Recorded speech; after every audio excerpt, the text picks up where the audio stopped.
Hey guys, happy Monday. Hope everybody is doing well out there today. If you've been following the channel, you'll know that here a while back, I moved my maker space around a little bit to make room for this 3D printer back here that we're going to talk about in an upcoming video. So part of that moving things around and whatnot involved taking some of my Raspberry Pi stuff and some of my little single board computers, that sort of stuff, and putting them out in a little network that I've got set up out in my garage. It's actually kind of nice. It's cool out there. Everything runs really, really cold. So over the weekend, I decided I wanted to bring Hal, the server that we've been working on for the last little bit with the Raspberry Pi series, back in the house and get it set up because there was some stuff I wanted to do here locally. So I got it all booted back up and nothing worked anymore. I was unable to get into anything, and then it kind of made me realize there was a topic that we hadn't covered in all of our videos that we've done so far, whether it was Raspberry Pi or desktop processors, and that's that we've never taken a look at OMV firstaid. So in this video, we're going to take just a quick look at the first aid product that OMV comes with, like I mentioned, called OMV firstaid. So let's jump over to my desktop and take a look. So here we are. We're on HAL. We're on port 9000. There is our lonely little portainer container, and there's really nothing else in here. Unfortunately, I'm going to have to rebuild this. I may go through the process of restoring my duplicati backups, or I may just say screw it and rebuild from scratch. I didn't really have anything on here that was worth restoring, so I'll probably just rebuild it from scratch. But I want to kind of take you through one of the troubleshooting steps that I dealt with while I was going through this process, and that, again, is OMV firstaid. So here we are. I've got my terminal window up. I'm logged into HAL. So what I want to do is type in, let's click. There we go. Let's just run it as sudo just because. We'll type in OMV-firstaid. Like that. So here you can see we've got 10 options. Maybe there's more. There are 11 options, but the 11th one we're not going to really worry about too much here. But what we will do is we'll start up here at the top, and we can take a look at our network interface configuration. Now, let's say for some reason you're not able to log in. You don't remember what the IP address is. You can't log into your router for some reason, and you need to know what your IP address is, or you need to configure your network on the device to make it work. What we can do is go in here and configure network interface, and we can pick whichever interface we want to adjust. Now, if you've got so by default, ETH0 and WLAN 0, that's going to be your plug, like your actual RJ45, your Ethernet cable. And there's also going to be WLAN. Now, those might not always be the same, but if you're on a Raspberry Pi, they should be. So there's also obviously Docker, and then there's virtual Ethernet in here. But what we want to do is take a look at ETH0 here. We'll go ahead and enter that. Do you want to configure IPv4? Sure, why not? Do you want to use DHCP? Now, if you're not familiar, DHCP is when your router randomly picks an IP address that it's got available and says, here, this device is going to use that. If you want your router to dictate your IP address, you can use DHCP. It's really, in my opinion, I like my servers to all have the same IP address, so I'm going to go ahead and change this. I do not want to use DHCP, so I'm going to go ahead and enter an IP address here. Now, I like to use the 10 key on my keyboard, but if I do that, you can see it kicked me out. I hit 1 on my keyboard, and it kicked me out. So we're going to go back into firstaid and try that again. We're going to do Ethernet 0. We do want to configure IPv4. We don't want to use DHCP. But unfortunately, we're going to have to use the 10 keys across the top of our keyboard to do this. This wouldn't be such a big deal, except that I've got a DOS keyboard Ultimate 4, and all my keys are completely black. So I've got to kind of do this all by muscle memory here. So that's a me problem, not a you problem, but we'll get there. So we're going to change this. So by default, it's been on 192.168.68.126. In fact, if I come over here and I drag this up like so, and I do ping hal.local, we'll give that a second to ping. Maybe. There we go. So here we can see 68.126, like I mentioned. I'm going to actually change this. I'm going to do, let's change it to 127. The IPv4 mask, in almost all cases, is going to be 255.255.255.0. Yeah, that was right. like so. And your default IPv4 way or gateway in this case will be your router. So 192.168.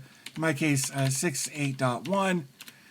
And I don't want to configure IPv6, so we'll say no. And for the sake of DNS, I'm going to use Cloudflare. So I'm just going to go ahead and type that in. I don't need Wake on LAN. That's what WOL stands for, is Wake on LAN. That's where you could wake it up remotely by sending a signal over your Ethernet cable. So we're not going to do that. So right now it's going to configure this interface. All right, so let's give it another shot. Let's see what we find out here. We only need to ping it with one instance, so we'll give that just a second. Move that back where that belongs. There we go. So we pinged hell.local, and we're on 127 there.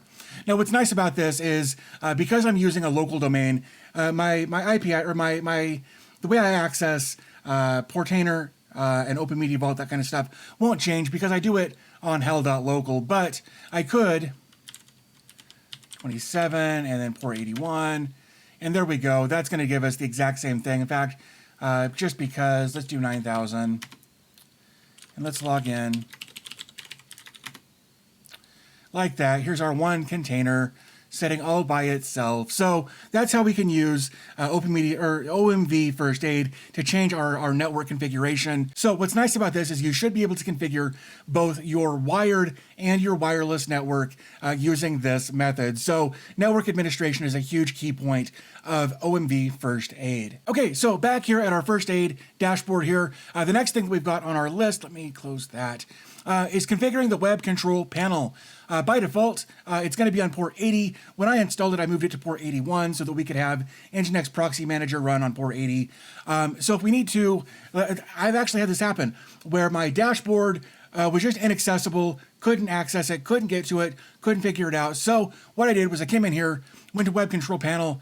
Here it is on port 81, but let's, in fact, we can see that right up here in hell.local port 81. Let's change that to port 80. Oops, darn it. I used my 10 key. So let's do that again. Let's change that to 85. And we'll give this a second to think about what it's going to do here. All right, an error has occurred. All right, so let's come back over to here. Let's change that to 85. And presto, now we've got access to our dashboard again. So we can change that port number pretty easily using this. Here we can see that it changed. Here's all of the information you need in order to access that. So let's go ahead and go into here. I want to change that back to 81 just because if I don't do it now, I'll forget about it and it'll screw me up later. So we'll just do it now, get it out of the way. All right, so our screen turned a little darker back there, which means it's been changed back. So we should be good to go there. Let's go back into Firstaid. Let's say you get your dashboard, you get to your dashboard, whether you had to reset your port number or whatever, but you can't log in. You don't remember what your password was. Sometimes we use a lot of passwords. We should be using a lot of passwords in today's day and age. None of our passwords should be the same. And so maybe you've forgotten what your password is in order to get into your OMV dashboard. So what we can do is actually change the control panel administrator password. Just go right in there, enter your new password.